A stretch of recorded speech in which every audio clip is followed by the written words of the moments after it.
Fans తప్ప పవన్ కళ్యాణ్‌కి ఏముంటారు? ఓట్ల రూపం ఏమన్నా అవుతదా? ఏం ఒరగదు. ఏంటంటే, ఈ కూటమి ప్రభుత్వం 3 ఏకమయ్యాయి కాబట్టి జగన్ ఇది ఢీకొట్టారు తప్ప సింగిల్‌గా వస్తే జగన్ ఏం చేయలేరు.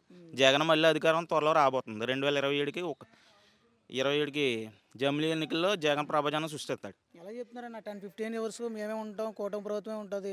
జగన్‌ని అద్దపాతాళంగా తొక్కేస్తానన్నాడు కదా పవన్ కళ్యాణ్ గారు. అదంతా జరగని పని.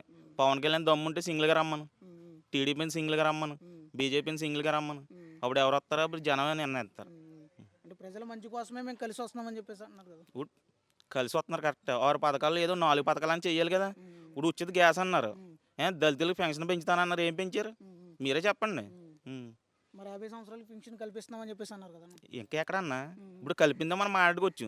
ఉచిత ఇసుక అన్నారు పోనీ ఎక్కడ? రూ. 7,500 ఇసుక. హ్మ్. ఓ దళితుడు సామాన్యుడు ఇల్లు కట్టుకోగలుగుతున్నాడా? హ్మ్. అలాగే ఉన్నాయి బేస్మెంట్లన్నీ. హ్మ్. ఒక లోన్ ఇచ్చాడా? హ్మ్.